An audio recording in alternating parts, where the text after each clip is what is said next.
Good afternoon, and welcome to another broadcast of Channel 2, the Leavenworth Cable Television Government Channel. This is another episode in the programs which we've designated as City Talk.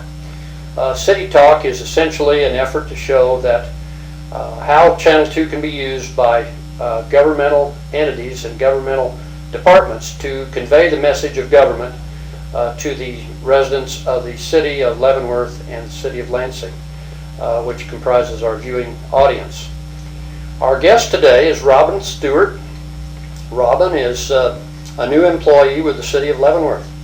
Robyn, why don't you tell our audience what your job is at the Leavenworth City Hall? Well, my official title is fairly long. It's Public Information Officer / Grants Writer. Many times I abbreviate to Public Information Officer, but grants writing is part of my job duty, so it is in my title. And as you mentioned, I recently started working for the city. When did you start? I started working for the city right at the end of May, right around Memorial Day. And did you succeed someone else, or is this a new position? It is a new position. The position was newly created this year in this year's budget, and they conducted a search for an employee in the spring, and then I was selected for the position and started to work at the end of May. All right, and what was your background prior to coming to Leavenworth?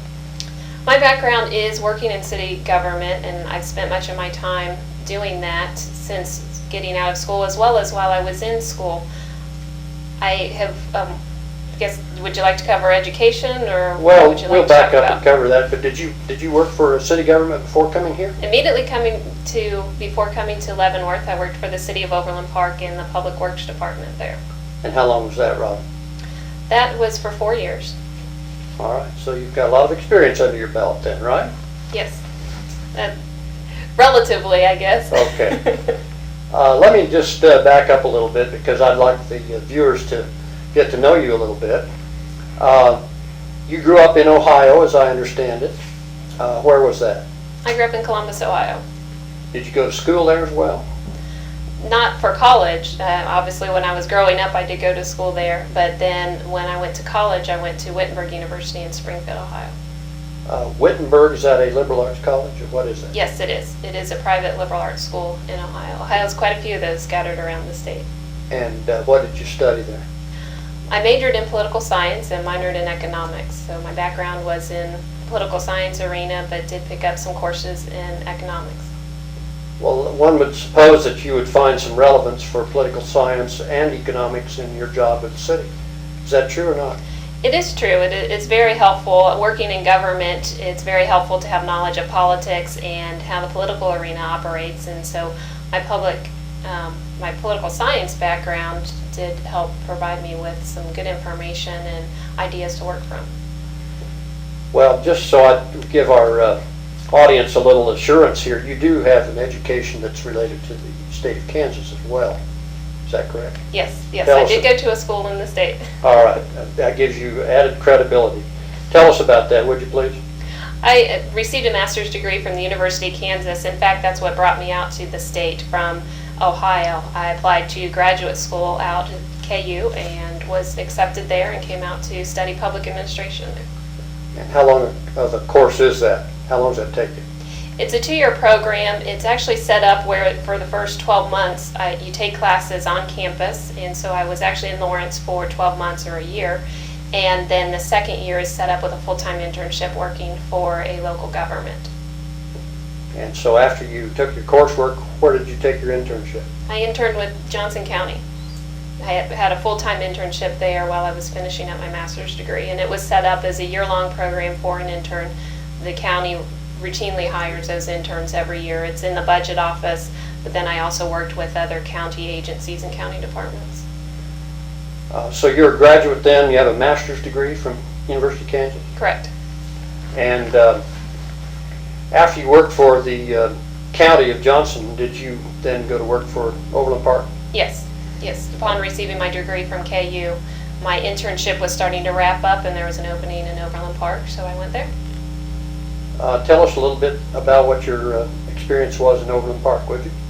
I worked in the Public Works Department for the Director of Public Works and worked very closely with him in his role as the director. I was responsible for the non-technical aspects of the department, so personnel, budgeting, financial issues, and just the day-to-day running of the department.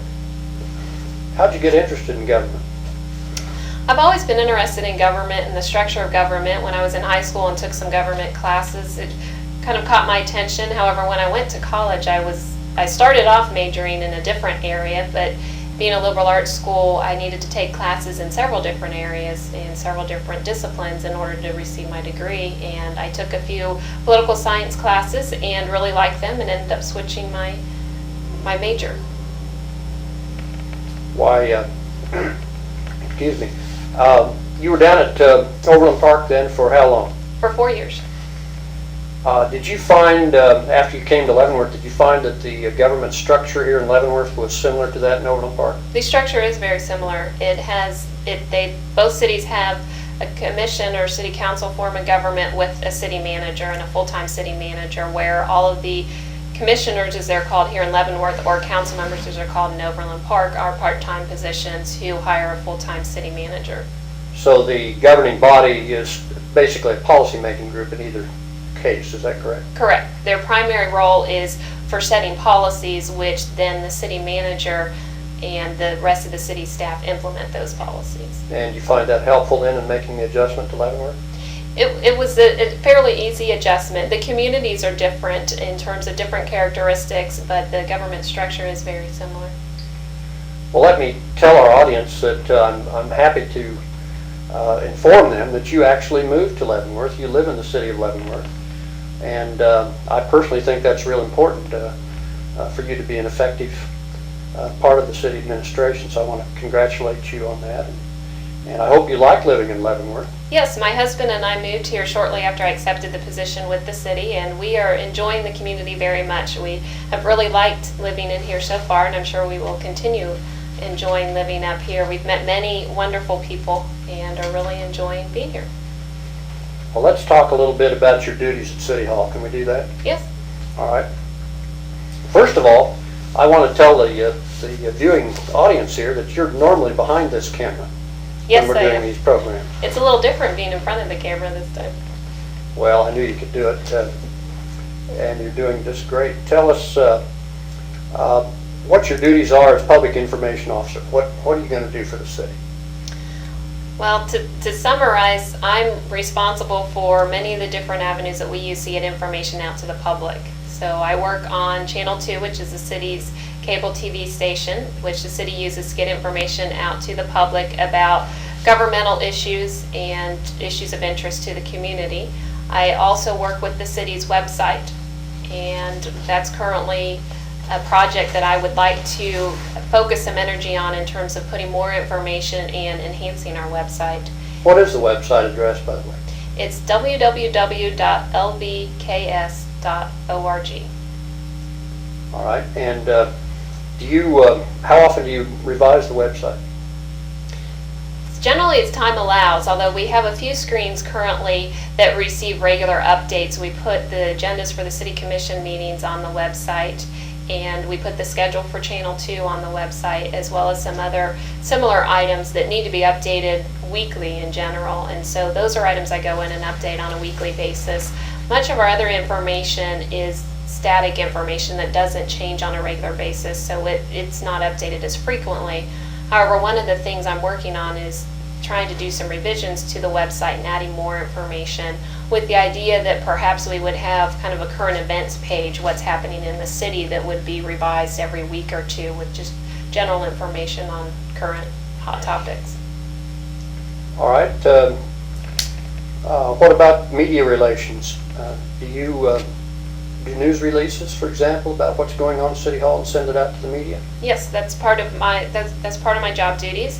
I am a resource for the media. Many times the media, if they know if a topic is related to a specific department, maybe it's a police investigation or a fire that occurred, they will work directly with the city departments that are responsible for those areas.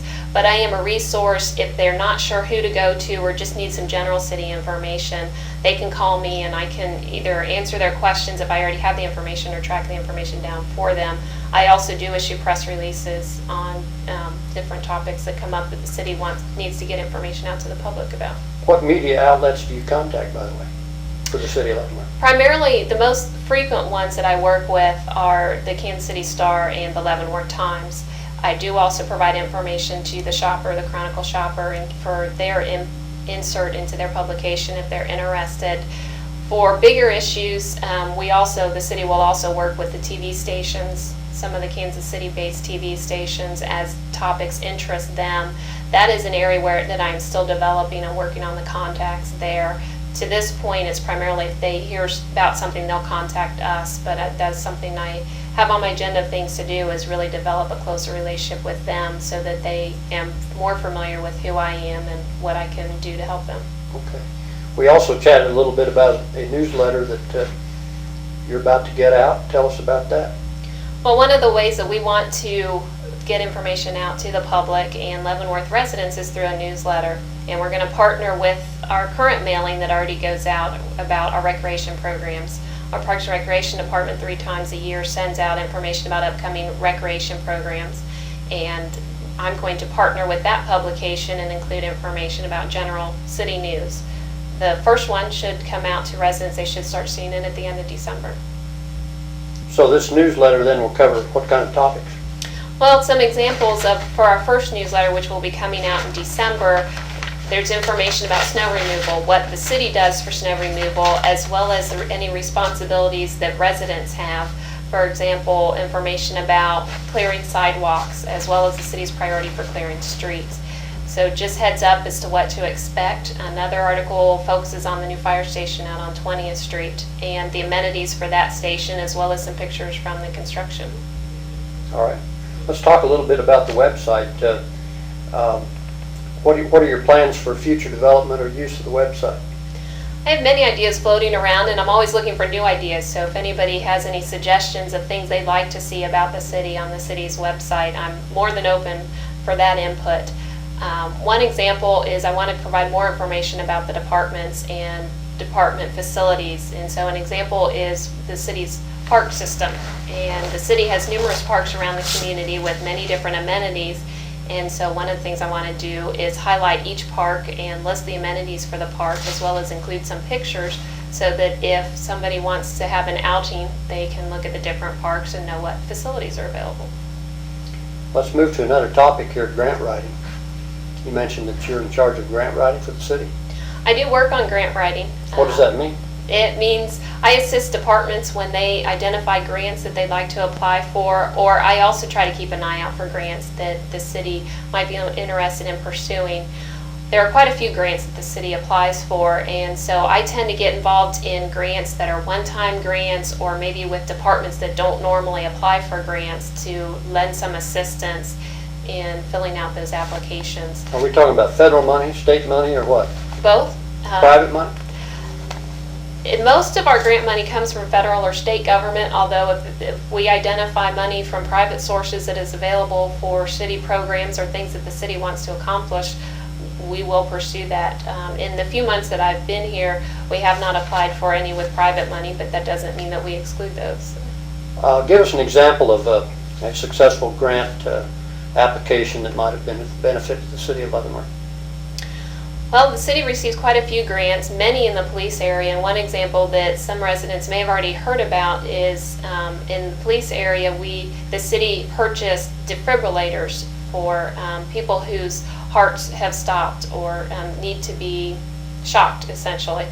And the city used a grant that they received from the federal government to purchase these defibrillators to put in police cars. And recently there was a gentleman that had had a heart attack in town, and police responded and found that it was a situation where the defibrillator was needed, and they were able to provide that service, and the person lived in large part to having the ability to use the defibrillators. So a person's life was saved from that grant. So that's a pretty significant result from grants, although I must also give credit to the co-workers of this person who performed CPR until the police officers were able to arrive on the scene. All right. How many of those devices do we have with the police department? We have enough for each police car that is on patrol. I believe the total count is somewhere in the neighborhood of 15 to 17 defibrillators, but we do have enough so that there can be one in each police car that is out on patrol. Do they run off the car battery or what? No, they don't. They have their own system, and the officers make sure that they're charged up and ready to go, and they just keep them in their trunk with the rest of their equipment until needed. And the defibrillators actually do much of the work themselves. The police officers were trained in how to use them, but you hook up the machine, and the machine will actually take a reading of the person's heart and whether it is beating or not, and whether it's the appropriate rhythm for the shock. And if it's not, then the machine will not let you be shocked, and if it is, then the police officer can shock the person. Tell us about some other grant applications that might be pursued. One of the ones that we have in currently that we sent in earlier in the fall is for a grant to improve the tennis courts at Cody Park. Those courts need to be resurfaced and need some attention just due to the age and wear that they've received over the last 20 or so years that the park's been in existence. And so we've applied to the state. The state provides certain amount of funds for outdoor recreation programs and projects that provide for outdoor recreation opportunities. So we submitted that grant application. We received word that we have been included in the preliminary program, although there's still a couple more hurdles to be cleared, but we've cleared the first of the hurdles. So. Now, when you apply for a grant like that, doesn't the city have to commit some of its own resources? There is a requirement for matching funds in that grant program, which are included in the city's capital improvements program.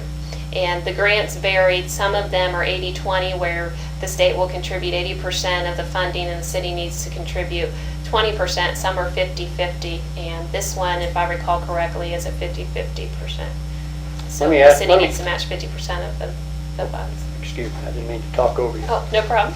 Why, I wanted to ask you to talk a little bit about this proposal to develop the 3 Mile Creek from the riverfront park over to Broadway or thereabouts. That's a grant application we're currently developing.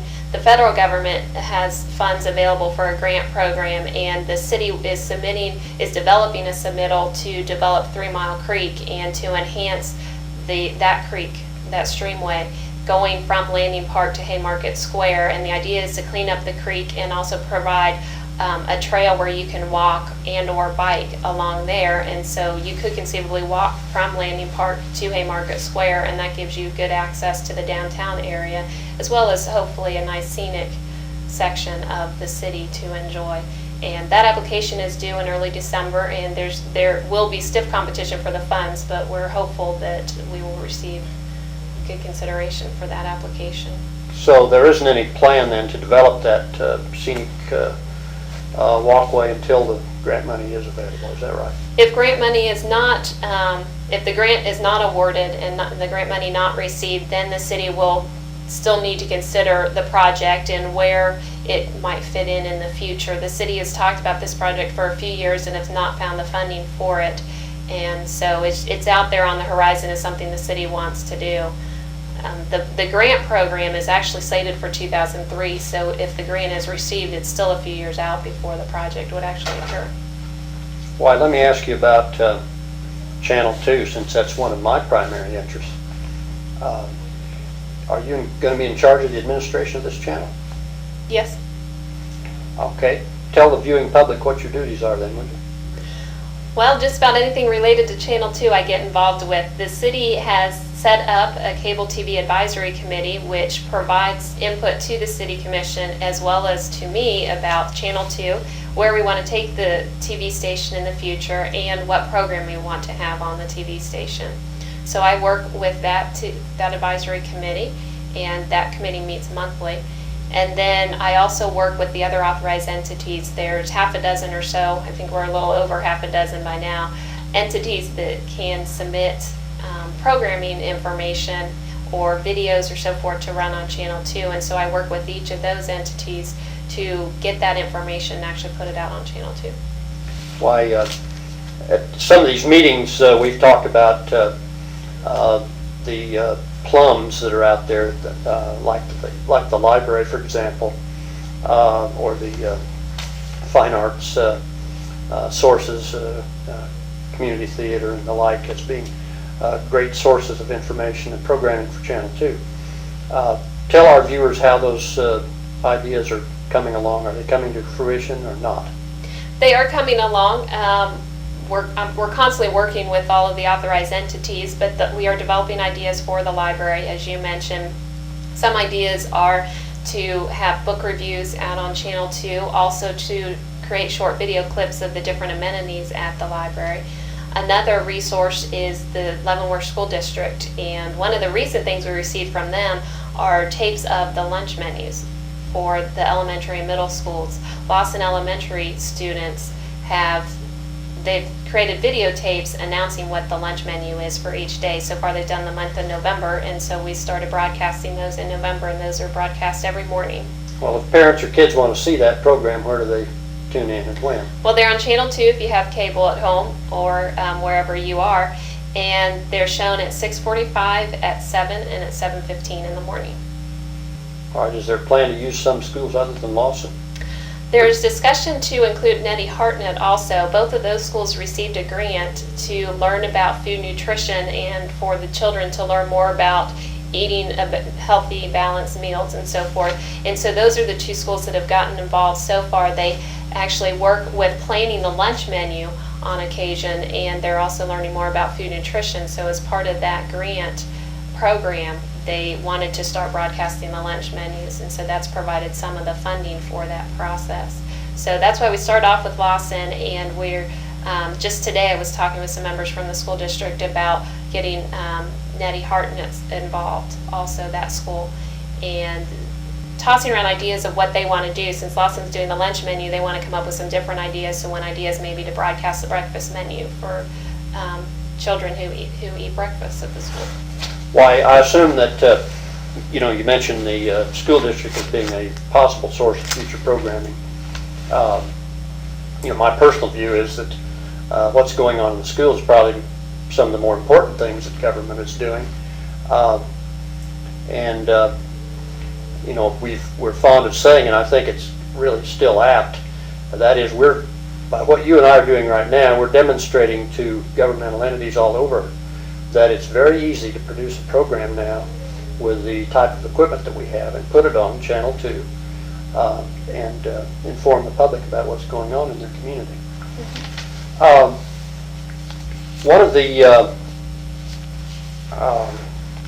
One of the things that we chatted about just a little bit was the broadcasting of Leavenworth High School football games.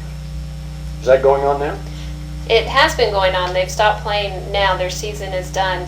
But we did broadcast the football games this fall through September and October, and we're scheduled to broadcast the basketball games starting in December.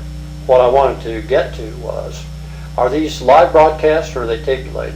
They are tape delayed. We don't currently have the equipment that would be needed to do the live broadcasts of video and audio.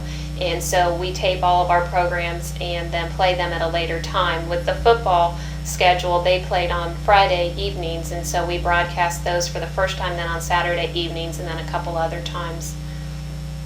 In fact, it's our policy that everything we broadcast on Channel 2 is going to be tape delayed, right? Correct. Now I can put announcements on what we call the scrolling screen, or just the lists of announcements. Those can happen. I type those in, and they can be showing within a minute or two of typing those in, but those are a different animal than the videotapes and all of those. The actual video and audio are taped and then played later. All right, but basically what it boils down to is we're operating on a shoestring budget, right? And until such time as the government wants to commit more resources, we'll continue to operate that way. Correct.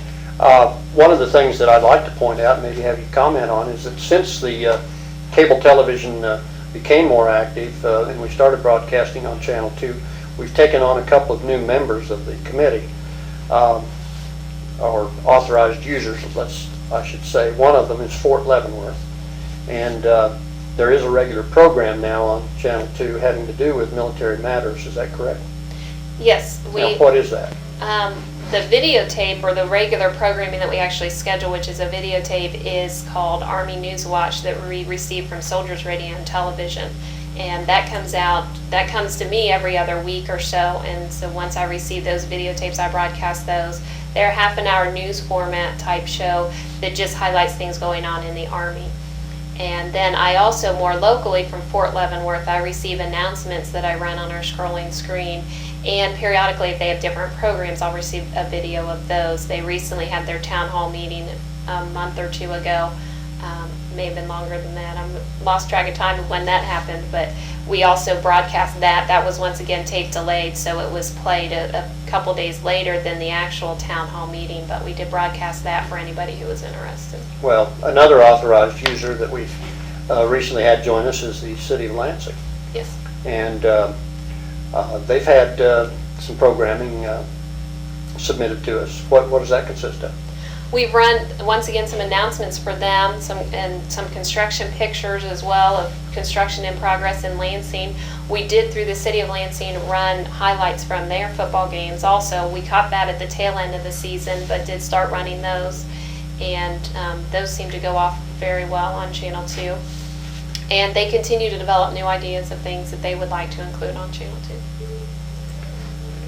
Well, as we've indicated, our purpose in doing this is to encourage governmental agencies and governmental entities to get behind the camera and film government employees and have them talk about what's going on in government and how the people of the Leavenworth and Lansing viewing area are being served by government. That's what we're trying to do, and our motto is, if we can do it, anybody can do it.